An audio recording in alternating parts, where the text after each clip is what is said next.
Hay noticias a toda hora en RCN Mundo.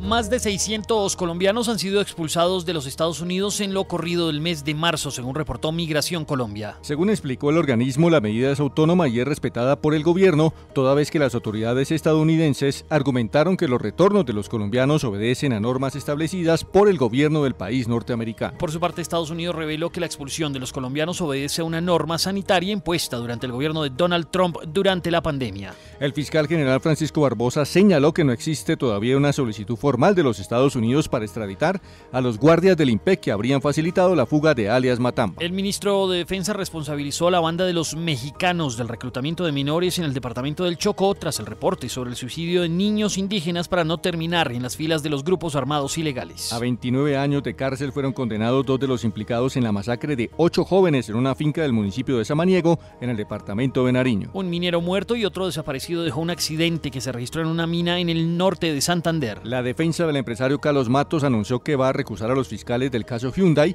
por considerar que no brindan garantías judiciales a su defendido. El gobierno aseguró que el Consejo de Estado en su más reciente fallo validó la manera como el Ejecutivo ha instado a los exintegrantes de las FARC a entregar los bienes para reparar a las víctimas del conflicto. La Jurisdicción Especial de Paz le dio un nuevo portazo a alias Otoniel y rechazó de nuevo el sometimiento del capo del narcotráfico ante esa justicia. Por su parte, la familia de Álvaro Gómez Hurtado pidió a la Jurisdicción Especial para la Paz expulsar al senador del Partido Comunes Julián Gallo, más conocido como Carlos Lozada, por considerar que ha ocultado información sobre ese caso. Un juez condenó a 4 años de cárcel al empresario Andrés Salazar por el escándalo de pagos de sobornos en Odebrecht. La Corte Suprema tumbó la suspensión condicional de la condena de 40 años y 6 meses de prisión en contra del exparamilitar Jesús Emiro Pereira Rivera por el secuestro, tortura y violación de la periodista Ginette Bedoya. La Corte consideró que Pereira no ha cumplido con los compromisos de justicia y paz, por lo que deberá cumplir una condena proferida en su contra por este caso.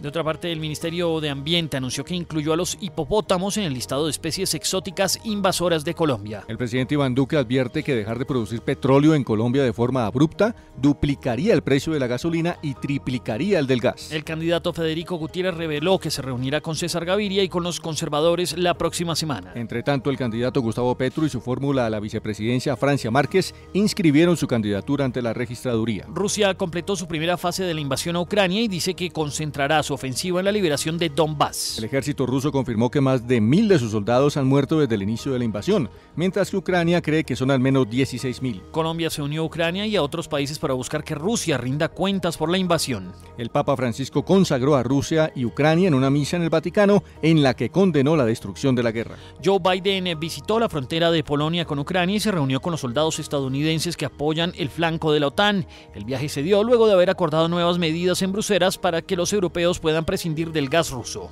El distrito ofreció 20 millones de pesos de recompensa por información que permita capturar a los responsables del asesinato de 2 taxistas en los últimos días en el sur de Bogotá. Comerciantes afectados por la cancelación del festival Jamming realizaron una nueva protesta en Bogotá en las inmediaciones de la discoteca de propiedad de los organizadores de ese evento. El gobierno reveló que durante la jornada de este viernes se registraron 366 nuevos casos de COVID-19 en Colombia, mientras que 13 personas fallecieron en las últimas 24 horas debido a esta enfermedad. Quedaron definidos los grupos de la Copa Libertadores de América. Deportes Tolima enfrentará en su grupo al Atlético Mineiro de Brasil, al Independiente del Valle de Ecuador y al América también de Brasil. Por su parte, el Deportivo Cali jugará en su grupo contra Boca Juniors de Argentina, Corinthians de Brasil y Always Ready de Bolivia. También quedaron definidos los grupos de la Copa Suramericana. El Medellín jugará contra Internacional de Brasil, 9 de octubre de Ecuador y Guaireña de Venezuela, mientras que el Junior lo hará ante Oriente Petrolero de Bolivia, Unión de Santa Fe de Argentina y Fluminense de Brasil. En RCN Mundo estamos conectados con usted.